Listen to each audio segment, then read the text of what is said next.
Oh, how sweet will be to meet the Sound check, Lord checking. when He comes in glory by and Here po. by. What a song of praise will be Checking. outpoured when He comes in glory by and by.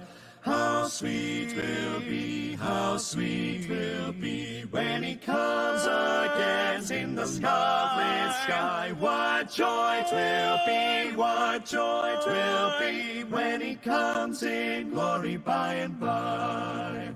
We will have our robes all white as snow when He comes in glory by and by. Oh, be ready with the Lord to go when He comes in glory by and by. How sweet will be, how sweet will be when He comes again in the scarlet sky. What joy 'twill be, what joy 'twill be when He comes in glory by and by.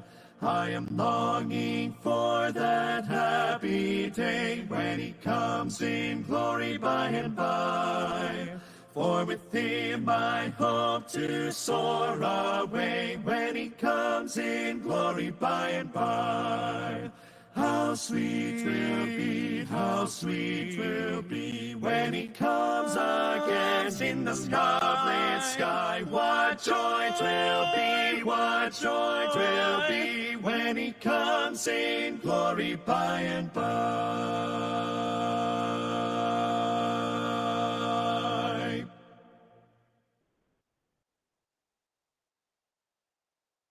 Rescue the perishing, care for the dying, snatch them in pity from sin and the grave.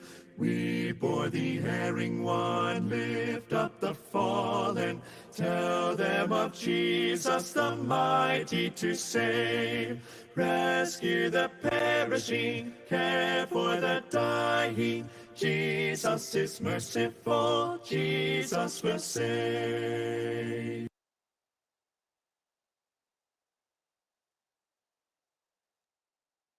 Seven o'clock na po, isang mapagpalang gabi po sa inyong lahat na naririto ngayon sa ating C4 Hope Meeting Virtual. Welcome po sa bawat isa. Available din po ang ating Hope Meeting via Facebook Live sa mga hindi po makapasok sa ating Google Meet. Posted po yan sa ating C4 Hope Meetings group. Masaya po kami na muli namin kayong makita at makasama sa ating gawain. Ako po si Ate Cheryl, ang inyong lingkod ngayong gabi. Malaking kagalakan po na lagi tayong magkakasama. Isang oras na may awit, patotoo at mensahe ang hatid ng ating gawain na ito. At purihin po ang Panginoon, palagi po tayong merong nakakasamang bisita. Salamat po sa ating mga kapatid na walang sawang nagpapasa ng link sa inyong mga mahal sa buhay, kakilala, kahit mga bago pang kakilala ang ating mga estudyante sa kanilang mga classmates. Kaya naman, kung kayo po ay bisita ngayong gabi, hinahamon po namin kayo kung kayo po ay mapapagpala sa inyong mapapakinggan. Ngayong gabi, makiisa din po kayo sa pag-send ng ating link upang mas marami pa ang makapakinig ng mabuting balita na hatid ng ating Hope Meeting. Para naman muli niyo pong mabalikan at mapakinggan ang ating mga nagdaang gawain, meron po tayong C4 Hope Meetings group. Pinopost po natin dyan yung ating video recordings, maging yung ating materials na ginagamit. Pwede rin po kayong magtanong kung kayo ay may mga katanungan, willing po kami para sagutin yan. At maging ang inyong mga kahilingang panalangin, kagalakan po na isama namin kayo sa bawat araw naming pananalangin. At muli pong paalala, meron po tayong breakout sessions after po ng ating gawain. Kaya salamat po sa ating mga kapatid na patuloy na nakikibahagi sa ating breakout sessions. Palagi po tayo nagsisimula sa pagbasa ng kanyang mga salita sa aklat ng Hebreo, kabanatang 6, mga talatang 18 hanggang 19. Hindi nagbabago at hindi man lang nagsisinungaling ang Diyos. Kaya tayong nakatagpo ng kanyang kalinga ay panatag ang loob na umaasa sa mga pangako niya. Ang pag-asang ito ang siyang matibay at matatag na angkla ng ating buhay. Purihin ang Panginoon sa kanyang mga salita. Ngayon naman, hinihilingan ko po para bumati sa bawat isa ang ating Missions Department Head, Kuya Lito Aguinaldo. Mapagpalang gabi po sa bawat isa. Isang kagalakan po muli na tayo kayo po ay magkakasama virtually. Welcome po sa ating Hope Meeting. Pagbati po mula sa C4 Missions Department. Nagpapasalamat po tayo sa ating Diyos na buhay at maging yung ating mga tagapangunang elders na walang sawang nagtuturo, nag-aaral upang ibahagi ang mabuting balita. Maging yung ating tech support, mga partner churches, salamat sa patuloy na pakikibahagi at pakikiisa sa gawain na ito. Ngayong gabi, ihanda po natin ang ating sarili, puso, isip sa pakikinig sa ating pag-aaral ng kanyang mga salita ngayong gabi. Maraming salamat po. Maraming salamat Kuya Lito sa iyong pagbati. Sa pagkakataong ito, nais ko pong ibahagi. Ano nga po ba yung Hope Meeting? Bakit nga po ba tayo nagkakaroon ng ganitong gawain? Hope po stands for Household Opportunities, Presentation, and Experience. At ang C4 Hope Meeting po ay una, naglalayon na maibalita ang makapangyarihang pagkilos at mensahe ng Panginoon sa komunidad. Ikalawa, maibahagi ang galak na nadarama dahil lamang po sa biyaya ng ating Panginoon. At ikatlo, layunin po nito na mahamon ng bawat isa na tumugon sa Panginoon at makibahagi sa buhay na may pagpapahalaga sa Kanya at sa Kanyang kalooban. Kaya sa bawat isa na naririto, palagi pong dalangin namin ay ang mahamon kayo. Tayo po ay magpapatuloy sa pamamagitan ng isang awit. Kung alam niyo po, sabayan po natin. Siya sa atin mo, Jesus.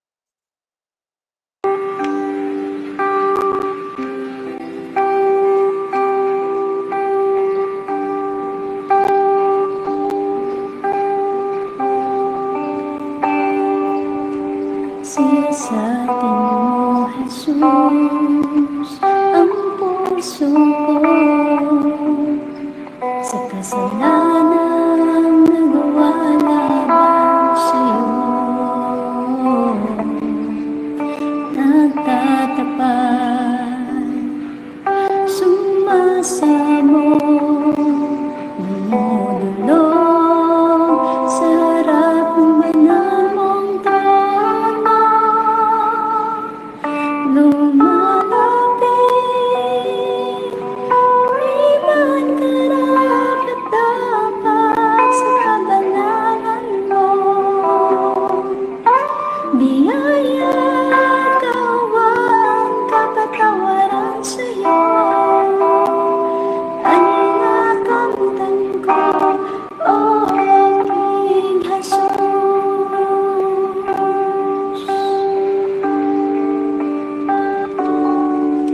Siya sa atin mo, Jesus, ang puso ko sa kasalanan nagawa laban sa'yo. Nagtatapat, sumasamo, dumudulog sa harap ng banal mong trono. Lumalapit, di man karapat-dapat sa kabanalan mo. Biyaya at kaawaan, kapatawaran sa'yo ay nakamtan ko, o aking Jesus.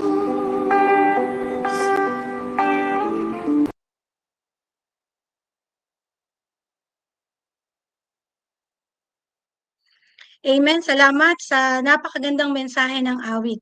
Ang Diyos na nakasisiyasat ng ating puso ay mabiyaya at mahabagin sa ating mga pagkakasala. Kaya't marapat tayong magpakumbabang lumapit sa Kanya. Makakapakinig po tayo ng patotoo mula sa isang kapatid, Ate Fe Mabilangan, na susundan ng handog na awit ni Ashley Aguinaldo.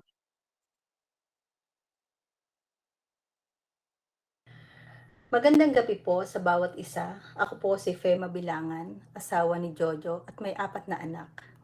Ang akin pong ibabahagi ay tungkol sa pasasalamat sa ating Panginoon dahil hindi niya ako hinayaan sa dati kong kalalagayan. Masasabi ko na ang dati kong buhay ay talagang malayo sa Panginoon. Makasarili, hindi appreciative sa mga bagay-bagay. Lagi nakikita ang kahinaan ng iba, judgmental, walang pakialam at laging iniisip ang makakapagpasaya sa aking sarili. Ngunit salamat sa habag ng ating Panginoon na hindi ako nanatili sa ganoong kalalagayan. Marami man akong nagawang pagsuway sa Kanya, niloob niya na ako ay mapunta sa mga tao na magiging daan upang makilala ko siya. Nakita ko sa pamilya ng aking biyanan ang kabutihan ng Panginoon. Salamat sa mga taong ginamit niya, especially kay Inay Feli, na naging modelo sa aming tahanan kung papaano maging mapagpasalamat lagi sa Diyos. Siya'y bukas palad sa mga nangangailangan, buong puso at may kagalakan tumutulong. Ano man ang mayroon siya, gayon din, tapat at may kagalakan nagbabalik ng lahat ng mayroon siya sa ating Panginoon. Salamat sa inspirasyon dahil tunay na may kagalakan ang makibahagi sa anumang aspeto ng pangangailangan sa komunidad. Salamat sa ating komunidad ng C4, sa ating pastors at elders na consistent na sa pagpapaalala at pagtuturo. Hindi man naging madali at mabilis ang pagbabago ng aking sarili. Pero sa araw-araw na biyaya ni Lord sa akin, nakikita ko ang aking kahinaan at pagkakamali. Marami sa mga karanasan ko sa buhay may asawa, sa pagiging batang ina, sa pagbuo ng mga pangarap sa pamilya, ang naging daan upang lumapit ako sa Panginoon. Maraming mga pagsubok na dumaan na dati tinatanong ko sa Panginoon sa pag-iyak ko sa Kanya sa pananalangin. Na-deserve ko ba ito? Kailangan ko bang pagdaanan at deserve ko bang masaktan? Paano ko pa ipagpapasalamat ang kalalagayan ko ngayon? Mga tanong na hinayaan niyang makita ko ang kasagutan sa kanyang mga salita. Nalaman ko na ipagpasalamat maging ang mga pagsubok na dumating upang makita ko ang magagawa ng Diyos at kung paano niya ako tutulungan sa mahirap na sitwasyon sa pamamagitan ng pagtitiwala sa Kanya. Noong kasagsagan ng COVID, sabay ang dalawa sa aming pamilya na nagkaroon nito. At takot ang namamayani sa bawat isa. Gayunpaman, nagpapasalamat kami sa Diyos dahil alam namin siya'y aming malalapitan, magpapagaling at magkakaloob ng aming mga pangangailangan. Nariyan ang C4 community na nananalangin at sumusuporta. Na-ER din ako noong COVID time kung saan mahirap magpa-admit sa ospital. Maging iyon ay pinagpasalamat ko sa Panginoon dahil nalaman ko ang kalalagayan ng aking katawan at kalusugan. At alam kong ang Diyos ang magsusustain sa amin. Nung panahon na nag-OFW ako sa Dubai, nagkaroon ng maayos at magandang trabaho. Pero nag-resign at nagdesisyong umuwi para sa aking pamilya. Subalit sa pag-uwi ko ay walang trabaho at nag-resign din si Jojo sa kanyang 8 years na pinagtatrabahuhang kumpanya. Naisip ko, paano na? Mali ba ang aming mga naging desisyon? Magka-college na ang aming panganay at kailangan namin mag-ipon pero walang iipunin dahil walang source. Gayunpaman, nagpasalamat pa rin kami sa Panginoon, nanalangin at humingi sa Kanya at kami na may Kanyang tinugon.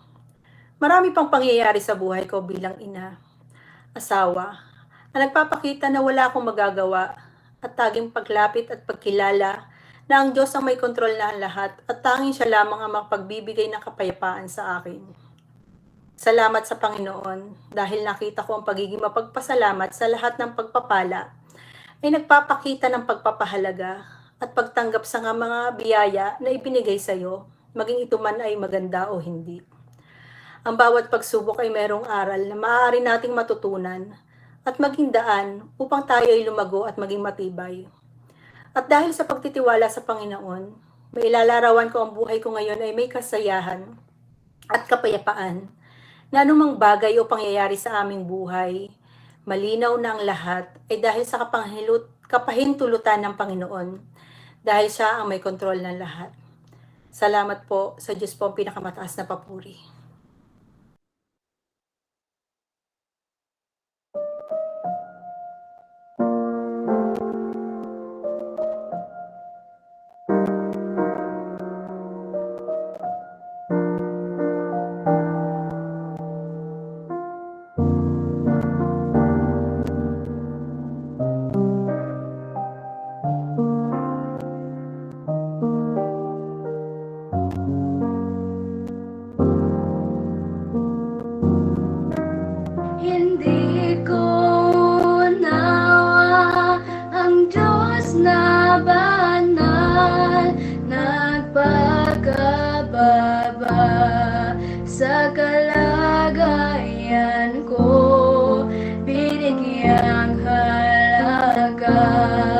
ang bawat sandali.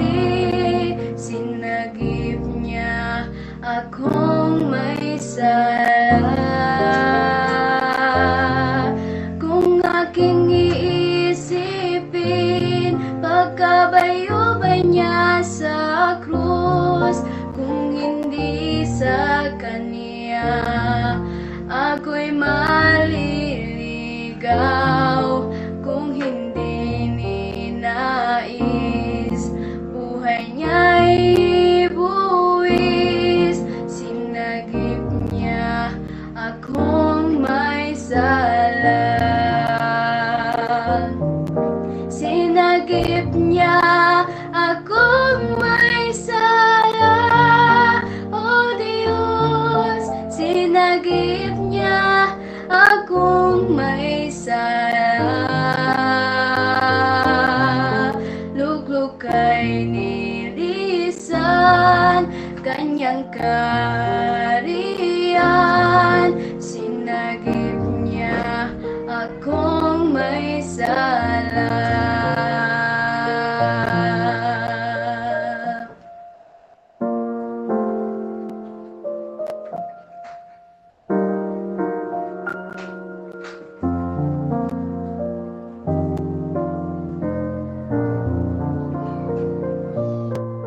Di lubos ang unawa sa iwaga, sa pagkamatay niya, muling pagkabuhay.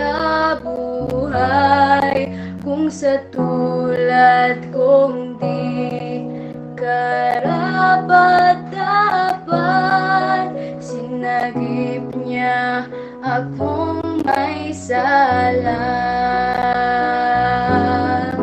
Sinagip niya akong may sala. O Diyos, sinagip niya akong may sala. Luglog kay nilisan, Kanyang kaharian. Sinagip niya akong may sala. Ang sagipin sang tulad kong makasalanan, binigyan pa ng bagong awit. Mahirap unawain, ngunit nangyari. Kay Jesus ang papuri natin, purihin.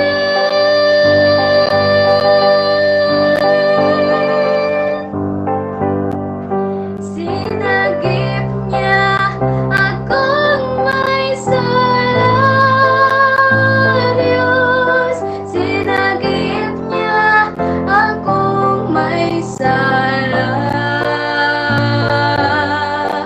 Luglog kay nilisan, Kanyang kaharian. Sinagip niya akong may sala. Luglog kay nilisan, Kanyang kaharian. Sinagip niya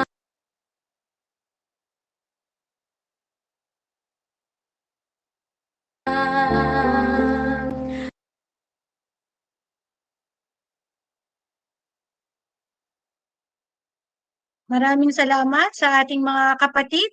Kay Ate Fe, tunay na mabiyaya at mabuti ang Panginoon sa inyong buhay. Salamat din sa handog na awit. Sa magandang tinig at mensahe nito, Ate Ashley, sinagip niya tayong may mga sala. Ipagpaumanin niyo po, medyo mahina po yung ating signal. Ano po? Ngayon naman, ihanda po natin ang ating mga puso at isipan upang makinig ng mensahe sa gabing ito. Ihahatid ng inyong lingkod, Brother Rex Mendoza.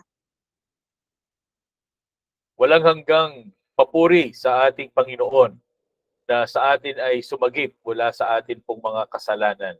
Hindi natin maunawaan ang kadakilaan ng pag-ibig na ito na inialay ng Diyos sa atin.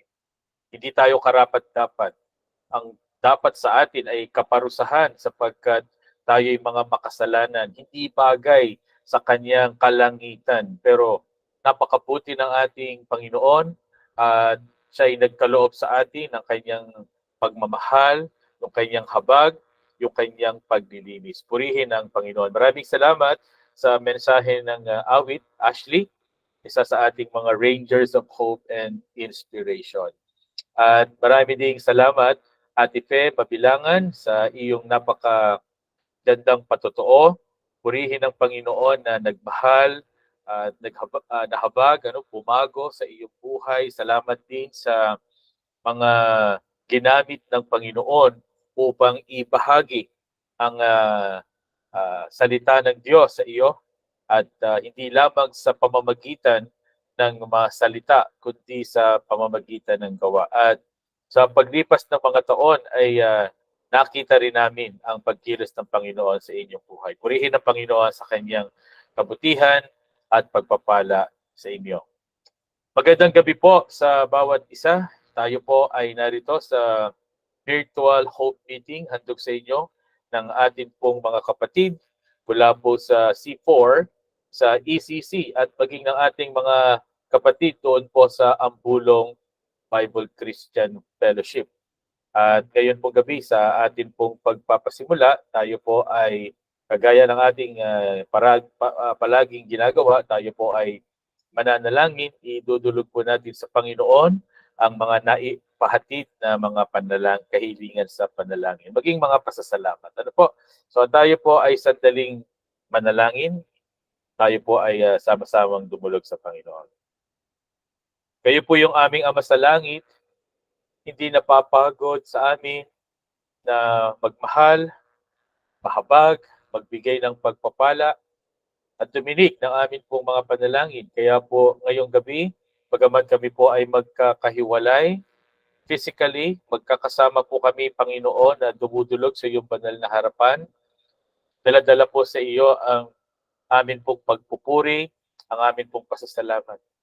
Panginoon, kayo po ang aming Ama na dumidinig ng aming bawat pagtawag. Panginoon, kami nagpapasalamat sa inyo pong pagtugon sa aming panalangin para po sa sampahayan ng mga law, particularly sa amin pong kamanggagawa, si Kuya Jojo, na sumailalim po sa angiogram at angioplasty. Maraming salamat sa pag-sustain po niyo sa kanya, pag-iingat. Salamat po sa karunungan na inyong ibinigay sa mga doktor. Salamat po sa inyong pag-alalay, maging sa amin pong Ate Lenny at sa kanila pong mga anak sa panahon po na mayroong kalungkutan, may mga pag-aalala, kayo po ang nagbibigay ng kapayapaan. Maraming salamat din po sa inyong katugunan sa amin pong mga panalangin para po sa naaprubahan na insurance na magagamit para po sa procedure na isinagawa. Tunay na napakadakila po ninyo, Panginoon, sa buhay po ng sampahayang ito, maging sa aming manggagawa, kay Kuya Jojo sa kanya pong pamumuno doon sa ministeryo sa Dubai. Kami rin po, Panginoon, ay patuloy na dumadalangin ngayon para po sa sampahayan ng mga Santiago. Meron din po silang matinding kalungkutan na nararanasan dahil sa pagpanaw ng Kuya Dani. Gayunpaman, meron pong pag-asa sapagkat sila ay kumikilala sa iyo at nagtitiwala sa iyong mga salita. Panginoon, maraming salamat po na kayo po ang patuloy na magbibigay ng paglalim ng pananampalataya ng buong sambahayan ng Santiago. At kayo rin po ang kikilos sa pamamagitan ng kanilang buhay, maging ngayon po na iniintay ang araw ng paglilibing, ang mga gawain na isasagawa ang mga necrological services. Panginoon, humihiling po kami na gamitin po ninyo ang kapahayagan ng inyong salita sa mga pagkakataong ito upang ang mga tao na makikinig, Panginoon, ay malaman ang katotohanan at manampalataya sa aming Panginoong Jesus. Panginoon, napaka buti po ninyo maging sa sambahayan ng mga Medrano. Sa kabila ng kalungkutan na meron din po sila sa pagpanaw ng Mami Piring, kayo po ang nagsusustain sa bawat isa sa kanila, nagbibigay ng kapayapaan, nagbibigay, Panginoon, ng pag-asang walang katulad. Ang aming dalangin, patuloy niyo po silang aaliwin sa kalungkutan na meron sila, sa pangungulila, yakapin mo sila, Panginoon, at ang amin pong dalangin ay patuloy na buklurin ng iyo pong pag-ibig at mayamang pagkilos ng banal na Espiritu. Naaalala po namin ang aming kapatid na Ate Emily Bautista na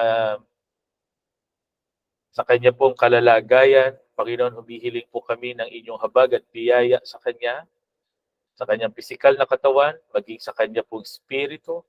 Dalangin po namin na siya'y tunay, Panginoon, na kumilala sa iyo, manampalataya sa iyong magagawa, hindi lamang po siya, kundi maging ang buong sambahayan ng mga Bautista. At dalangin po namin katagpuin po ninyo ang pangangailangan na kagalingan, ganoon din po ang pag-sustain sa isinasagawang mga paggagamot. At maging kung inyo pong loloobin ay ang operasyon, Panginoon, pagkatapos ng gamutan. Naalala din namin ang aming kapatid na Lori, kanyang anak na nasa ibang bansa. Hihingi po kami ng inyong pagbibigay sa kanya ng kapayapaan at katatagan. Alam naming mahirap kapag sa ganong pagkakataon na mayroong may sakit, ang kanyang inay may karamdaman at siya po ay malayo. Aalibin po niya siya at patuloy na wasang kumilala sa iyo, Panginoon. Panginoon, amin din po idinadalangin ang aming kapatid na Berose na nagagamot rin, Panginoon, na dumadaan sa treatment. Hiling namin na mag-respond ng maayos ang kanyang physical na katawan, ang kagalingan, ipagkakaloob po sa kanya, at ang provision para po sa isinasagawang gamutan. Ganon din po ang iba pa naming mga kapatid na mayroon pong karamdamang pisikal. Panginoon, ang iyong habag at biyaya sa bawat isa. Maging doon sa mga mayroon pong suliranin pagdating sa kanila pong espiritu, ang mga alipin ng kasalanan, ang mga namumuhay na hindi ayon sa iyong salita na amin po mga mahal sa buhay.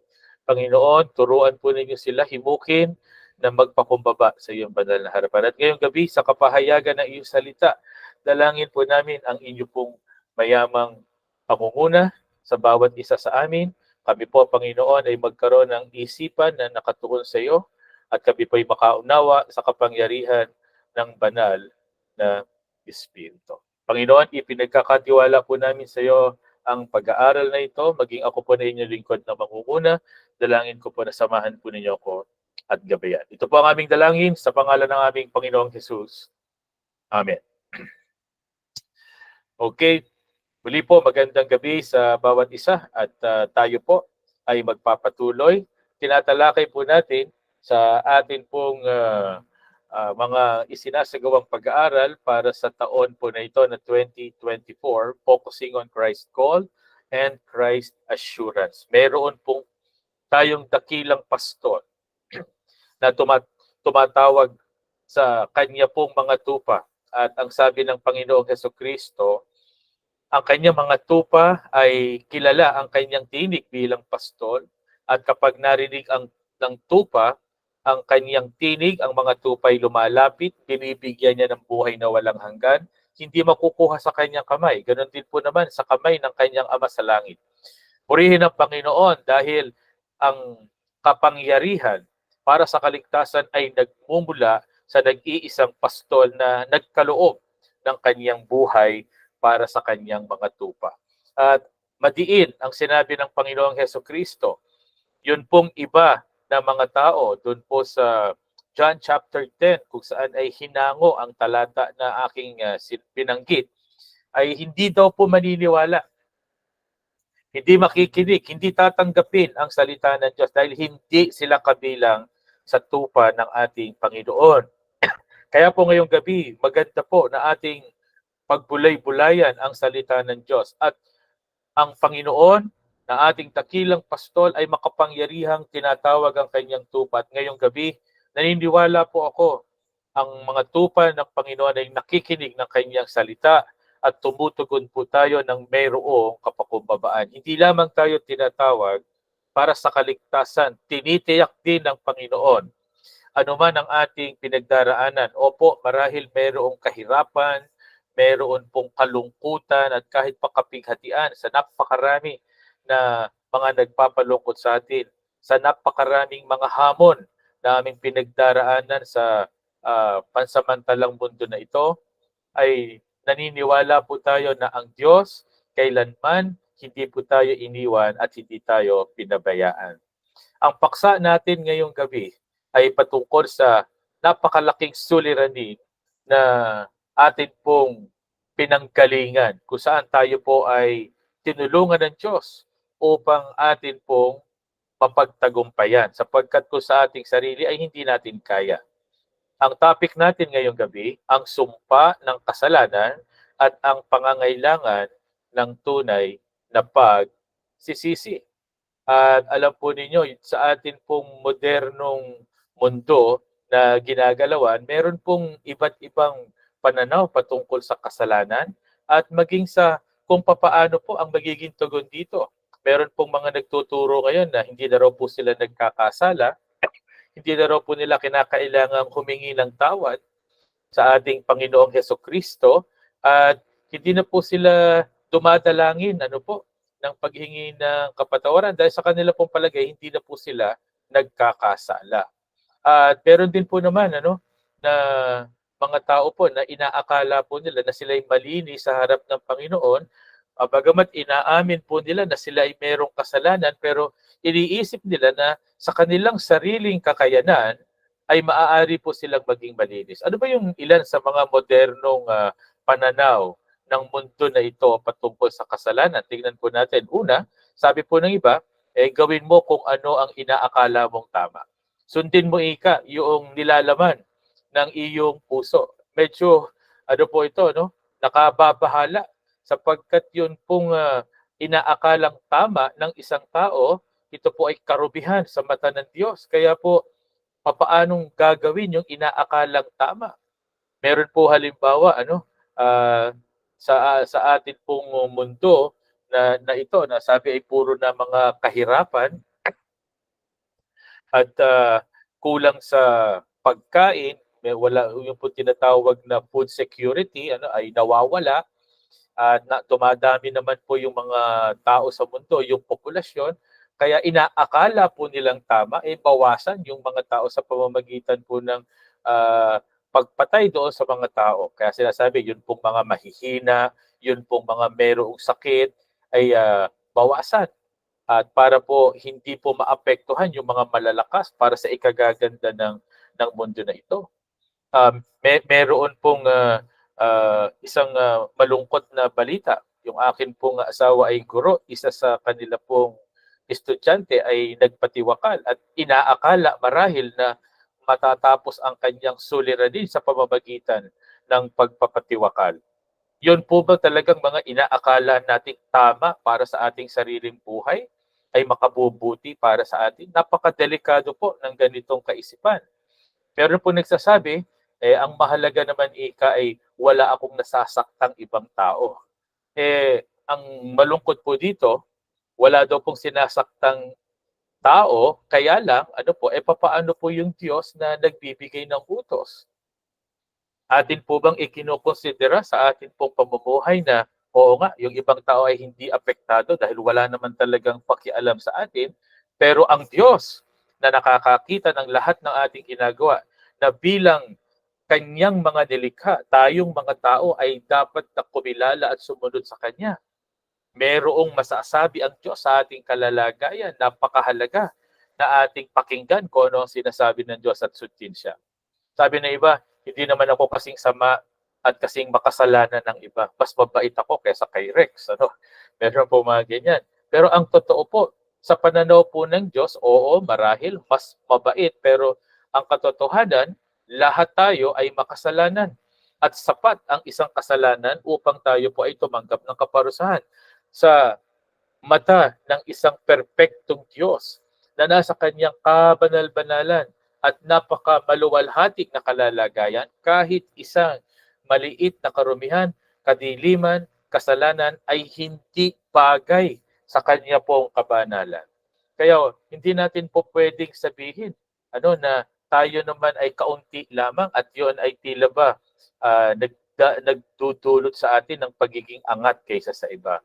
Meron po naman, ang kanila pong pananaw ay itong number 4, babawi na lang ako sa pamamagitan ng sakripisyo o paggawa ng mabuti. Halimbawa po ay alam na nilang mali, alam na nilang kasalanan, pero gagawin pa rin at sinasabi na lang na babawi na lang ako sa susunod, gagawa ako ng mabuti. Para pong ito ay panunuhol sa Diyos. Alam nating hindi matuwid, pero gagawin natin at pagkatapos ay babawi tayo sa pamamagitan ng paggawa ng mabuti. Hindi po ito nakalulugod sa Diyos. At meron din ay sabi na itatama ko naman, subalit hindi pa ngayon.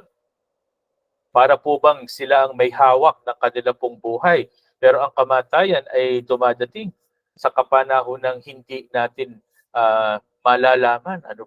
Bigla na lamang dumarating ang kamatayan at po itong ipinagmamalaki ng tao na parang hawak niya kung kailan siya po ay magbabago sa harapan ng Diyos. Baka po yung inaasahan na panahon upang itama ang mga mali, ito po ay hindi naman talaga dadating.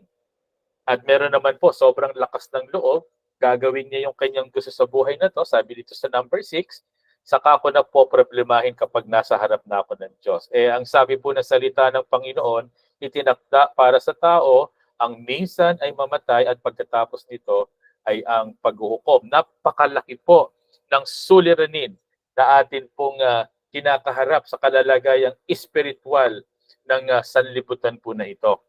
At nakalulungkot na ang kanila pong basihan ng kanila pong paniniwala ay ang kanila pong sariling mga haka-haka lamang. At yun pong mga kasinungalingan na nasa kanila pong isipan ay kanila pong tinitingnan bilang pag-asa. Napakahalaga na ating makita ang katotohanan mula sa salita ng Diyos. Sabi po ni William Booth, ang founder po ng Salvation Army, ito daw po yung magiging panahon. Sabi niya, I consider that the chief dangers which confront the coming century will be religion without the Holy Ghost, Christianity without Christ, forgiveness without repentance, salvation without regeneration, politics without God, and heaven without hell. Sabi niya, itinuturing daw po niya na yung pangunahing panganib na kakaharapin ng siglong ito. Yan pong 21st century sapagkat tayo nasa 2024. Pero sinabi po yan nung mga 1900s. At ngayon, ito po isang katotohanan. Itong binanggit na ito ni William Booth. Ano po yun? Marami po nagre-relihiyon pero walang kapangyarihan ng banal na spirito, puro ritual na iniisip ng tao siya ay nagiging banal sa pamamagitan ng mga kilos ng kanyang kamay o kung saan niya dinadala yung kanyang katawan, pero ang banal na spirito ay wala naman sa kanya pong pagkatao, wala sa kanyang isipan at wala sa kanyang puso. Marami ang tumatawag sa kanilang sarili na sila yung mga Kristiyano, pero ang kanilang pamumuhay ay malayo sa aral ng ating Panginoong Hesus. Gustong-gusto po nila na makaranas ng kapatawaran pero wala pong pagsisisi, walang pagtalikod sa kasalanan. Pero gusto po nilang makatakas sa resulta ng kanila pong mga kasalanan at kabuktutan. At ganoon din po naman, gustong-gusto po yung kaligtasan, gustong pupunta sa langit, pero yun pong buhay ay hindi nararanasan. Buhay na tanging ang Panginoong Hesukristo ang siyang makapagkakaloob. At ito po, yun pong mga pagnanais ng mga pagbabago sa lipunan, pero wala pong pakialam sa pangkahalagahan ng Diyos na manlilikha. Marami po yung gustong mapunta at naniniwala sa langit, pero ayaw pong kilalanin na mayroon din pong impyerno at marami ang pupunta doon. Ito po yung nakababahala na nasa isipan ng mga tao. Kaya po, hindi po maliit na usapin ang kasalanan at ang pagsisisi. Ang kasalanan at ang daladalang sumpa nito sa ating pong buhay at yun pong pangangailangan ng pagsisisi. At kasama po, lagi tayong nagtatapos yung pag-asa na tanging Diyos lamang ang makapagbibigay at ito po ay ang Panginoong Jesucristo. Ang kapangyarihan ng kasalanan sa buhay ng isang tao ay meron pong 4 na paglalarawan na ginagawa. Ano po? Una po, sin is divisive. Pangalawa, sin is deceptive. Number 3, sin is destructive. And number 4, sin is deadly. Isa-isahin po natin ang kapangyarihan nito pong kasalanan. Ano po? At kung ano po yung ginagawa nito sa ating mga buhay. Ito po ay upang maintindihan po natin ang dulot na sumpa ng kasalanan. Kaya ang kasalanan, hindi po yan bine-baby. Hindi po yan inaalagaan. Yan po ay malaking suliranin natin. At ang nais po natin dapat ay makalaya mula po sa sumpa na ito ng kasalanan. So tingnan po natin. Una, sin is divisive. Sabi po doon sa Isaias, Kabanatang 50, talata pong 1 at 2. Tingnan ninyo, si Yahweh ay may kakayahan upang iligtas ka. Siya'y hindi bingi upang hindi marinig ang inyong mga hinaing. Pero ito po, ikalawang bahagi ng talata. Ang masasama ninyong gawa ang dahilan ng pagkawalay ninyo sa Diyos. Nagkasala kayo, kaya hindi ninyo siya makita at hindi niya kayo marinig. Yun po yung isang bunga ng kasalanan. Divisive, inilalayo po tayo. Kasi yun nga pong Diyos na banal, hindi pa aari na makisama sa makasalanan at sa marumi. At tayo po ba ay nababahala kapag atin pong nalaman na tayo po ay inilalayo ng mga ginagawa nating ito sa Diyos? Nakalulungkot po ngayon na yun pong mga tao gustong-gusto ang pagpapala ng Diyos pero ang hindi po nila nakikita ay yung kanila pong mga sarili ay papalayo sa Diyos dahil sa kasalanan na kung saan sila po ay alipin. At hindi po nila nalalaman kung papaano po muling makapanunumbalik. At sila po ay merong mga kasinungalingan na kinikilala na kung papaano makakabalik pero wala naman talagang naidudulot na mabuti. So hindi lamang po siya divisive, ang kasalanan po ay deceptive. Siya po ay madaya. Dito po sa ikalawang Timoteo, Kabanatang 2, talatang 26, ito po ang sinasabi patungkol sa kasalanan. Sa gayon, maliliwanagan ang kanilang isip at makakawala sila sa bitag ng dyablo na bumihag at umalipin sa kanila. Bago po yung tayo po ay mapalaya ng Panginoong Jesucristo, bago niya tayo liwanagan sa pamamagitan ng banal na spirito, ano po ang kalalagayan ng isang tao na alipin ng kasalanan? Yes, ito po. Siya po ay nasa bitag ng dyablo. Bihag ng dyablo. Inaalipin ng dyablo. Nadadaya po tayo. Marami tayong mga ginagawa na inaakala po natin na tama. Inaakala natin kagaya ni Eva at saka ni Adan. Inaakala natin na tayo mapapabuti. Inaakala natin na tayo po ay magiging masaya, magiging fulfilled, mapapayapa. Pero ang totoo, lumaki ang ating suliranin dahil inilalayo tayo sa Diyos. At tayo po ay namumuhay ng miserable. Bahagi pa din ng pandaraya po na ito. Sabi dito sa unang Juan, Kabanatang 3, talatang 7 at 8 ay ganito. Mga anak, huwag kayong padaya. Yun na nga po. Do not be deceived. Ang sino mang gumagawa ng matuwid ay isang matuwid tulad ni Kristo. Ang nagpapatuloy sa pagkakasala ay kampon ng diablo. Sapagkat sa simula pa'y gumagawa na ng kasalanan ang diablo.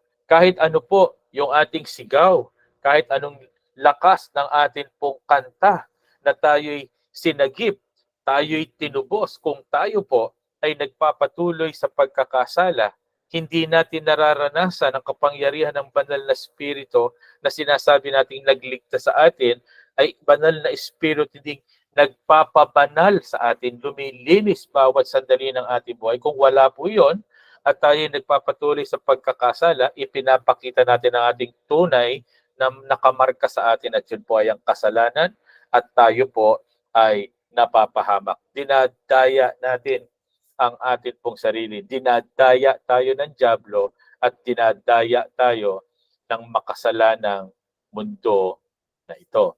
Hindi lamang po ang kasalanan ay masasabi nating naglalayo, ito po ay nandadaya, ito din po ay destructive, ito po ay sumisira sa atin.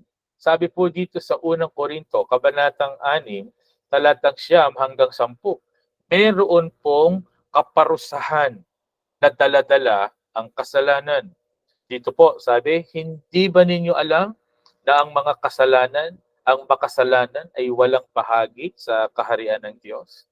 Huwag ninyong dayain ng inyong sarili. Ang mga nakikiapil, sumasamba sa Diyos-Diyosan, yun po mga gumagawa ng rebulto, nananalangin sa mga rebulto, lumuluhod, yumayakap sa mga rebulto, okay, tumatawag po sa hindi naman Diyos, tumatawag sa kapwa lamang mga tao. Ito po ay pagsamba sa Diyos-Diyosan. Yung mga nangangalon niya, nakikipagtalik sa kapwa lalaki, nakikipagtalik sa kapwa babae, nagnanakaw, sakim, naglalasing, nanlalait ng kapwa o nandaraya, ay walang bahagi sa kaharian ng Diyos. Tinitiyak po na mayroong kaparusahan ang sinuman na nasa ilalim ng sumpa ng kasalanan. At minamahal na mga kaibigan, tayo pong lahat ay makasalanan. Sabi ng Roma 3:23, lahat tayo ay nagkasala at hindi nakaabot sa pamantayan ng Diyos. Kaya tayo po ay napapahamak. Ang tanong, nauunawaan po ba natin ito? Ngayong gabi tayo po ay nakikinig na salita ng Diyos dahil tinatawag tayo ng ating pong pastol. Kung tayo'y tunay niyang tupa, tinatawag po niya tayo na tayo po ay lumapit sa Kanya. Tinatawag po niya tayo upang ating maranasan ng kapayapaan at kagalakan, ng kaligtasan, na mapawi ang kasalanan po na umaalipin sa atin. Hindi lamang po ito destructive, ito po ay deadly. Sabi po doon sa Kawikaan, chapter 11, verse 19, ang taong nasa matuwid ay makasusumpong ng buhay. Ngunit, ang landas ng masama ay patungo sa kamatayan. Nakamamatay po ito. At ang pinag-uusapan pong kamatayan ay hindi po yung basta kamatayang pisikal, although kasama yon, kundi yun pong kamatayan ng walang hanggang pagkalayo sa Diyos. Meron po kasing napakagandang plano ang Diyos, yung tayo po ay pumiling sa Kanya. Pero kung tayo po ay hindi mahuhugasan sa ating kasalanan, kung hindi natin mararanasan ang pagkadalisay ng kaluluwa, ang kalinisan at ang liwanag na inilalaan ng Diyos, kung hindi natin yan mararanasan, ang atin pong tinitiyak na ang atin pong mararanasan ay yun pong kamatayang espiritual na walang hanggang pagkalayo sa Diyos kasi pong kaparusahan. Kaya po, mahalaga na makita natin ang nagagawa sa atin ng kasalanan. So, ito po, ang nagagawa sa atin ng kasalanan. Sin is exceedingly sinful. Ang kasalanan ay lubhang marumi. Makasalanan. Sin works death in us. Ito po ay may hatid na kamatayan. Nakalulungkot na marami pong tao ang tingin sa kasalanan ay kaligayahan. Kaya tuwang-tuwa pa po sila. At ang gusto po nila, dahil sila po ay natutuwa sa kasalanan at gumagawa ng kasalanan, hindi nila nakikita ang bunga ng kanilang sasapitin dahil dito, gustong-gusto po nila na yung iba din ay gayahin po sila. At nagagalit po sila kapag hindi gumagaya ang iba. Nang-aaway po sila at sinasabihan na huwag silang pakialaman at sila po ay meron po ng tinatawag na hateful attitude doon sa gumagawa ng kabutihan. Yun pong mga kumikilala sa Diyos. Nakalulungkot ang ganitong kalalagayan. So, paano natin dapat tugunin ang kasalanan? Ano po ang dapat na pananaw sa kasalanan? Ano ang ating dapat na damdamin patungkol sa kasalanan? Well, una po, kung ang Diyos ay sumasa atin, ang Diyos na kabanal-banalan, ang Diyos na maluwalhati, ano po, ang kanya pong kabanalan na nasa sa atin ay dapat na humantong sa atin na ang kasalanan ay ating kasuklaman, pandirihan, at ito po ay number 2, layuan at alisin sa atin po mga buhay. Sa totoo lamang, sa atin pong sarili, hindi po natin ito kaya. Pero nagpapasimula po ito na maunawaan natin kung ano po yung biyaya ng Diyos. Kumilos ang ating Panginoon, ang kanyang pag-ibig, ang kanyang habag, ang dahilan kung papaano po tayo makakalaya. Napakahalaga na sa pamamagitan ng banal na Espiritu ay ating maunawaan na tayo'y tumugon, na humingi ng kalinisan. Makita natin ang ating sarili na tayo'y marumi. Makita natin na tayo'y nailayo ng kasalanan sa ating manlilikha. At yung tayo po sa pamamagitan ng kilos ng banal na Espiritu ay magpakumbaba at kilalaning, Panginoon, ako po ay makasalanan, ako po ay marumi, hindi ko po kayang iligtas ang aking sarili. Tulungan po ninyo ako. Pagsisihan ng ating kasalanan. Ito po yung mensahe na consistently inuulit-ulit ng mga tagapangaral na salita ng Diyos. Mula po sa Biblia, makikita po natin si Juan Bautista na isinugo upang ihanda ang daraanan ng ating Panginoon. Dito po sa aklat ng Mateo, ganito po yung ating makikita. Nang mga panahong iyon, dumating si Juan na tagapagbautismo sa ilang ng Judea at nagsimulang mangaral. Ganito ang kanyang sinasabi. This is the content of his preaching. Sabi po ni Juan Bautista, magsisi na kayo, talikuran ang inyong mga kasalanan sapagkat malapit nang dumating ang kaharian ng langit. Ang atin po namang Panginoong Hesukristo, matapos na siya po ay tuksuhin doon sa ilang, nagsimula siyang mangaral. Tignan po natin ang laman ng pangangaral ng ating Panginoong Hesukristo. Dito po sa Mateo Kabanatang 4, talatang 17, ganito po ang ating masusumpungan. Magmula noon, nangaral na si Jesus. Itinuturo niyang magsisi na kayo at talikuran ang inyong mga kasalanan sapagkat malapit nang dumating ang kaharian ng langit. Doon po sa aklat ng Gawa, nung unang mangaral si Apostol Pedro, madami, libo-libo ang nakinig sa unang pangangaral ni Apostol Pedro. 3,000 nga po ang naging unang mga mananampalataya matapos ang kanyang preaching. Ano po yung kanyang conclusion nang itanong po noong mga tao, ano ang aming dapat gawin upang maligtas? Sabi po ni Apostol Pedro sa unang pangangaral na ito, magsisi kayo at magbalik loob sa Diyos upang patawarin kayo sa inyong mga kasalanan. Si Apostol Pablo na apostol para sa mga hindi Hudyo, sa mga tinatawag na hentil. Ano po ang sinabi ni Apostol Pablo sa kanyang pangangaral? Dito sa Gawa, Kabanatang 17, ito po ang ating masusumpungan.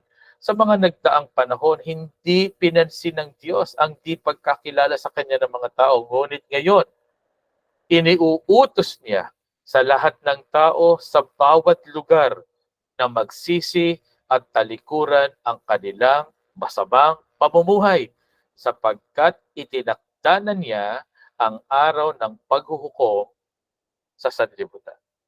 Yan po, ano? Napakalinaw. Meron pong pagtawag sa lahat ng tao, hindi lamang sa mga Hudyo, kundi baging sa mga hentil, pagsisihan ang kasalanan. Ano po ba yung ibig sabihin ng tunay na pagsisisi? Ang tunay po na pagsisisi, hindi lamang yung nalungkot dahil nakagawa ng mali. Nalungkot dahil nahuli. Meron po kasi nalungkot kasi ako nahuli, makukulong. Kaya ako, nagsisisi na ako. Hindi lamang kalungkutan sa nagawa. Pangalawa, ito rin po ay pagbabago ng isipan, damdamin at gawain patungkol sa kasalanan. Yun pong laman ng isip ay nababago. Ayoko na, hindi ito makabubuti sa akin, tatalikuran ko ito. Yung damdamin, hindi niya na ito nanaisin dahil alam niya ang ibubunga. At yun pong mga gawain, nababago. Yun po yung tunay na pagsisisi. At ang tunay na pagsisisi rin ay yung pagkaunawa na nagkasala tayo hindi lamang sa tao, hindi lamang na tayo po ay napasama, merong ibinunga. Ang pagsisisi po ay pagkaunawa that we have offended God. Nilabanan natin ang Diyos, sinaktan natin ang Diyos, at hindi tayo mapalagay at wala tayong kapayapaan dahil dito. Kaya tayo po ay may tamang pananaw sa kasalanan pag ganito yung ating nasa isip natin. Nasaktan natin ang Diyos, hindi tayo bagay na sumarap sa Diyos, tayo'y marumi, siya ay banal. Nagsisisi tayo at nagpapakumbaba. Ang pagbabalik-balik sa kasalanan ay tanda ng hindi pagsisisi. Kapag tayo po ay paulit-ulit, ayaw nating tigilan, ayaw nating isuko, kahit pa po anong sabi natin na mahal natin ang Diyos, kilala natin ang Diyos, sabi po, tayo'y sinungaling. Sabi po ni Apostol Juan. Dito sa 2 Korinto, kabanatang 7, talatang 10, ganito yung ating masusumpungan. Sapagkat ang kalungkutang buhat sa Diyos ay nagbubunga ng pagsisisi at pagbabago tungo sa kaligtasan. Ngunit ang kalungkutang dulot ng mundo, humahantong sa kamatayan. Opo, nalulungkot tayo kasi alam nating tayo'y mahina, alam nating tayo'y nagkasala, at ang kalungkutang ito, praise the Lord, bigay ng Diyos sa atin sapagkat humahantong na tayo pa'y magpakumbaba at magsisi. Sa unang Juan, kabanatang 3, talatang 8, sabi pa'y ganito, ang nagpapatuloy sa pagkakasala ay kampon ng dyablo, sapagkat sa simula pa'y nagkakasala na ang dyablo.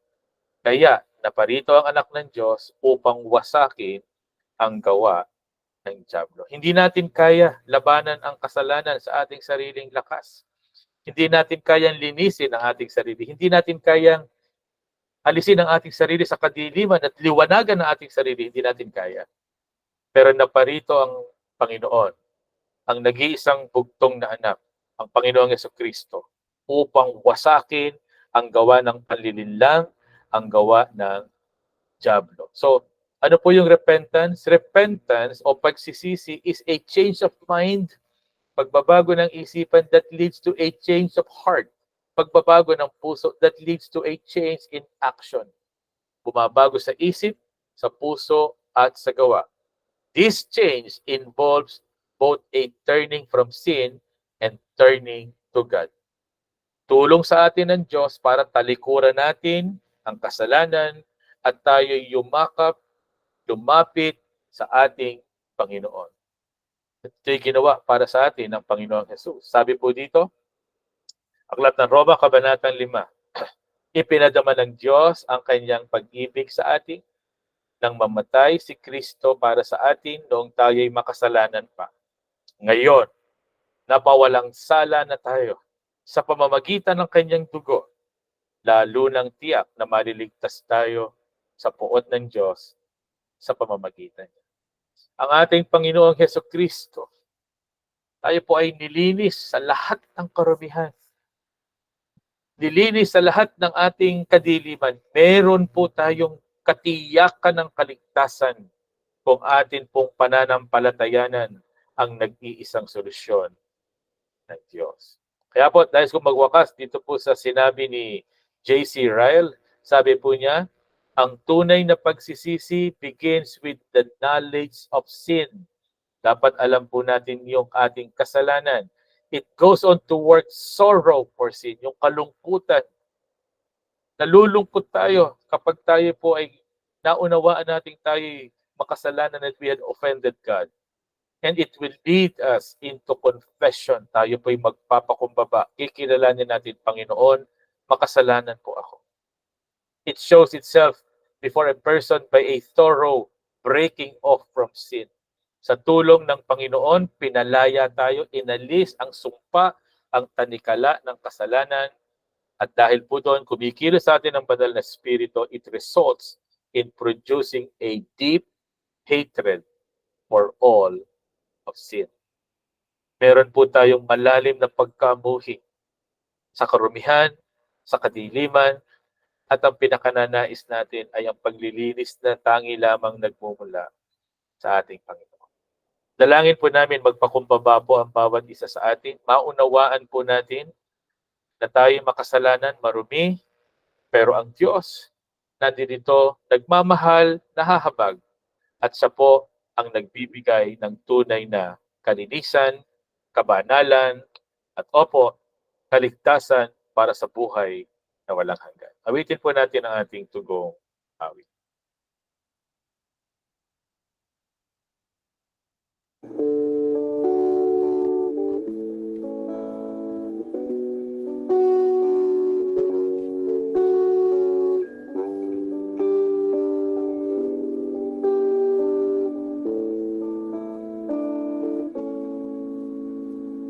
Narito ang puso ko, naghihintay sa'yo, naghahanga ng paglilinis mo.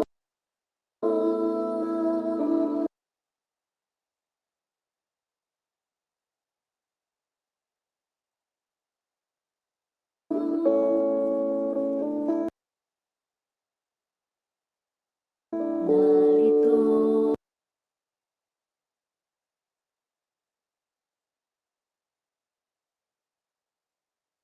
ang puso ko.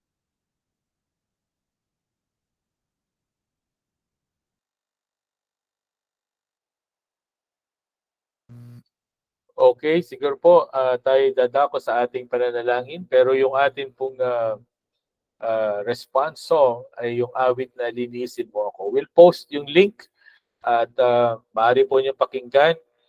Mamaya, bago tayo matulog, isang panalangin ng kapakumbabaan at paghingi ng kalinisang nagmumula sa ating Panginoong Hesukristo. Yung title po niyan, Linisin Mo Ako. Tayo po yung manalangin. Panginoon, maraming salamat. Kayo po nagbubukas ng aming isipan, ng aming puso upang maunawaan po namin kami po ay makasalanan. Kami po ay hindi karapat-dapat at wala kaming kayang gawin upang maging kalugod-lugod sa iyong harapan. Kayo nagbubukas ng aming puso. Napakamit-hiin namin ang kalinisan. Ang kami magpalinis sa iyo, lumapit sa iyo.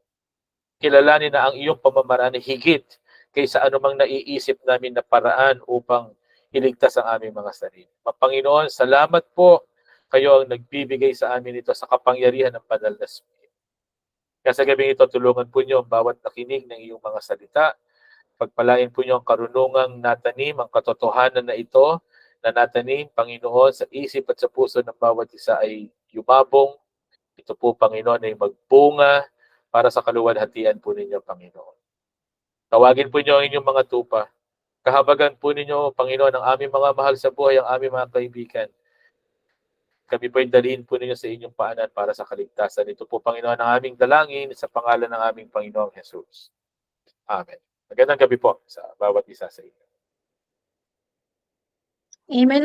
Maraming salamat po, Brother Rex, sa kapahayagan ng kanyang mga salita. At muli po ipagpaumanin po na medyo napakahina po talaga ng ating internet connection. Sana po, ipopost po natin doon sa C4 Hope Meetings Group yung link ng ating kanta para mapakinggan niyo po ng buo. At yan po, salamat sa ating mga kapatid na nagpagal at nagkaroon ng bahagi sa gawaing ito. Salamat po kila Kuya Lito, kay Ate Fe Mabilangan, kay Ashley, sa ating C4M3, sa ating Pastor Brother Rex, at maging sa nanonood sa ating Facebook Live 23 at sa ating Google Meet kanina 54. Ano po, baka po may nagnanais sa magpasalamat, mag-raise hand lamang po, mag-unmute. At muli pong paalala, meron po tayong breakout sessions. Baka po kayo ay meron pang panahon para po tayo ay magbulay, ay makibahagi po kayo. Okay po, kung wala na po, sige po, mag-open cam po tayo para po sa ating picture taking. Hintayin po natin na mag-open cam ang iba. Ayan, sige po, bibilang po ako ng 3. Kuya Basil, magpapasalamat ka ba o napindot mo lang? Baka napindot lang, ano. Okay po, bibilang ko ng 3. 1, 2, 3. Isa pa po, 1, 2, 3. Thank you po sa bawat isa. See you po sa breakout session. Thank you po sa inyong lahat. Salamat po, Pastor Rex. Welcome po.